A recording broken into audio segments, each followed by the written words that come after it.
Hello, I am Serge Salat, architect, urban designer, and urban planner, president of the Urban Morphology and Complex Systems Institute, author of the Integrated Guidelines for Sustainable Neighborhood Design. The Urban Morphology and Complex Systems Institute develops an integrated sustainable urban planning approach based on urban morphology and science of complexity of cities. It provides science-based expertise in urban planning and design and urban development strategies to global cities, in particular in China, and to international organizations such as the World Bank and the United Nations. The Institute has developed, in cooperation with UN Environment, an integrated guideline on sustainable neighborhood design, which spans from urban design to systems integration to socio-economic revitalization and to implementing and financing neighborhood projects. This MOOC is based on these 850-page guidelines. The Urban Morphology Institute has developed the storyboard and the structure of this MOOC in collaboration and under the guidance of UN Environment Cities Unit, and we have drafted and written all the overviews except one. It is in neighborhoods where people can easily meet their daily needs, socialize and feel safe. This requires high-quality urban landscapes and open spaces. By emphasizing the importance of local context, design and integration, the neighborhood guidelines aim to inspire all stakeholders to think differently and to provide them with the necessary tools to take action. I will mainly present myself the 4 units about city design and about how to design a sustainable, adaptable and climate-responsive master plan with a human-centric and intelligible urban fabric based on vibrant streets as places for people and on small urban blocks. In this Unit 111, I will present you first how to design people-centered places with sustainable green density. Green and thriving neighborhoods tackle climate change and create livable places for all. They draw from context and favor positive and welcoming public space. They grow incrementally with fine-grained green density based on plots, parcels, and green blocks developed around their perimeter. They develop a vibrant street life. Designing for resilience incorporates flexibility in the planning process. The overview presents design strategies that contribute for SDG 3, SDG 5, SDG 8, SDG 11, and SDG 13. The first part of the overview presents green and thriving neighborhood density, structure, and image. It will be followed by a second part in Overview 111B. The introduction will describe how to design places for people. Place is fundamental to how we build our understanding of the world. It is tied to memory, identity, and the formulation of the self. It creates a unique character. It is enriched by the legacy of families living in the community. This is shown here in Finland and in Cuba in 2 significantly different contexts. People-centered design is essential for inclusiveness. Climate change negatively impacts poor communities, women, people with disabilities and other marginalized populations the most. That's why it's so important to create sustainable locations on all fronts, places that are socially just, environmentally responsible, and thriving. Design impacts the accessibility to shops and education and health facilities nearby and the safety for women and marginalized populations. It should provide secure play areas for children, as those shown here in London. However, green gentrification may happen when investments in sustainable infrastructure and green initiatives in a city push out and price out lower-income residents. For avoiding this risk, planners should consider local contexts and priorities. If a city has a large portion of its residents living in an informal housing in low-lying coastal areas, planners should consider how climate change will particularly impact these groups. The most impacted people should be at the heart of planning. City planners must understand how access to services and policies differs amongst parts of the urban population. Tools such as community mapping, shown here in Tanzania, help communities to formulate their priorities. First part will describe how to design sustainable green density. What is sustainable density? Sustainable density is a strategic combination of urban assets and not just a figure number. Sustainable density is both a concentration of uses and an intensification of green open space at many scales, tailored to the local context. It feathers a good balance of residents and jobs, retail, education, and health. It comprises a significant share of green open space. The distribution of services and amenities increases walking accessibility at 15 minutes from home. What is fine-grained density? The word granular is used to describe something that is made up of multiple elements. If the elements are small, we call it fine-grained. If the elements are large, we call it coarse-grained. Typical sustainable city center neighborhoods, such as the ones shown here in Europe and Brazil, have between 20 and 50 buildings per 1 or 2 hectare small block. Quite the contrary, suburbia is very coarse-grained. Places considered as highly livable in international rankings present density around 12,000 people with fine grain. Fine-grained urbanism has many benefits, including diverse ownership. Each lot typically has a different owner, lower cost of entry. It takes less money to build a shop or a home on a small narrow lot than building an entire apartment complex, more destinations within walking distance.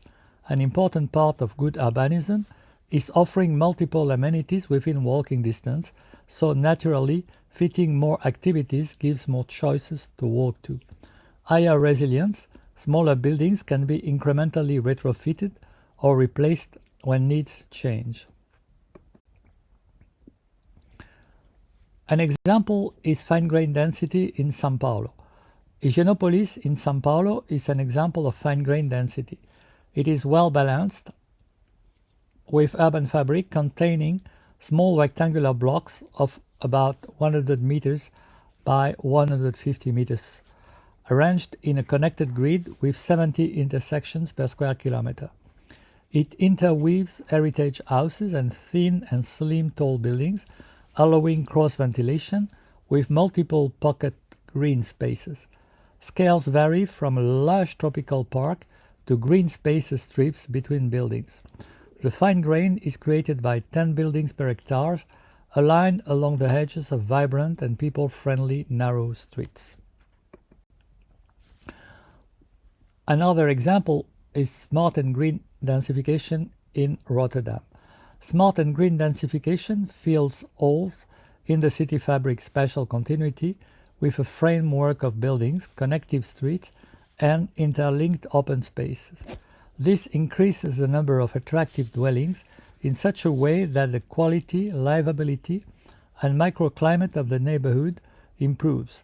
For example, in cold climates, adding built volume in relation to prevailing winds can improve natural cooling of the urban fabric. The more diverse dwellings will make the city more inclusive.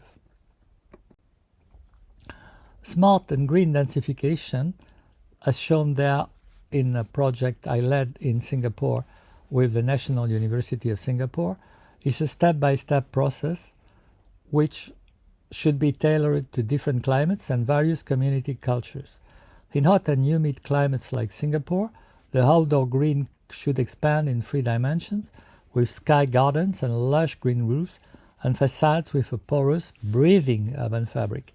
Besides increasing the green coverage, smart densification improves the mix of functions, cools the urban fabric, and strengthens the character of a neighborhood. Fine-grained density planning comprises interweaving diverse small-scale built forms with private, shared, and public high-quality green space, mixing typologies and functions, composing with mid-rise buildings, designing a variety of shapes for buildings, streets, and public domain, dividing plots with flexibility, activating ground floors. These actions optimize land development while minimizing perceived density.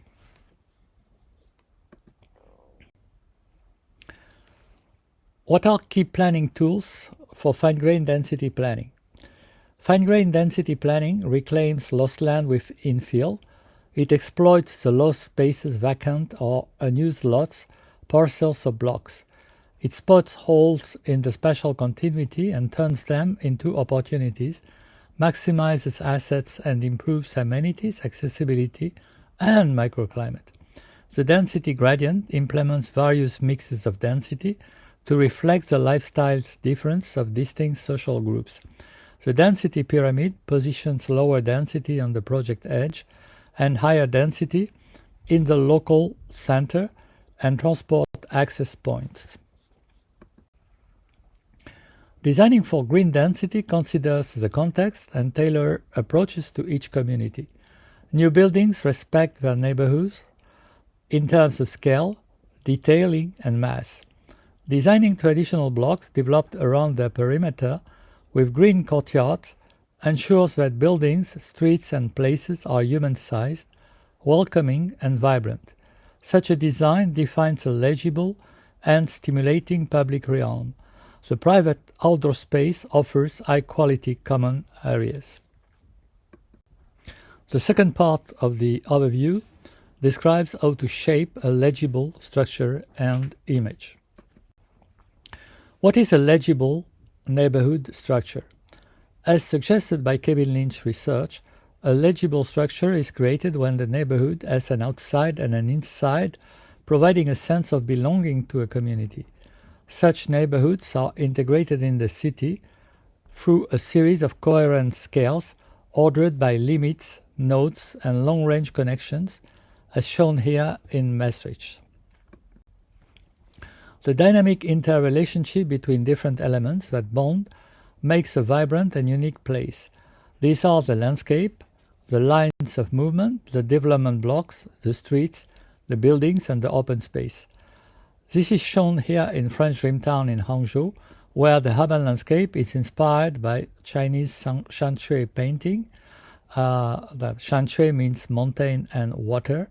The three-tiered composition, mountain, village, river, that I have designed for Hangzhou extends to the solar canopies in the background that evoke the mountains in the midst of the clouds. So the placemaking has been achieved in a unique way by drawing on classical Chinese painting. Center and boundary. The distinctive quality of any man-made place is determined by how it is enclosed. A well-structured neighborhood is articulated by a center and a boundary. The neighborhood center serves the life of the community. The boundary defines the neighborhood edges, as shown here in the example of Stockholm Gamla stan.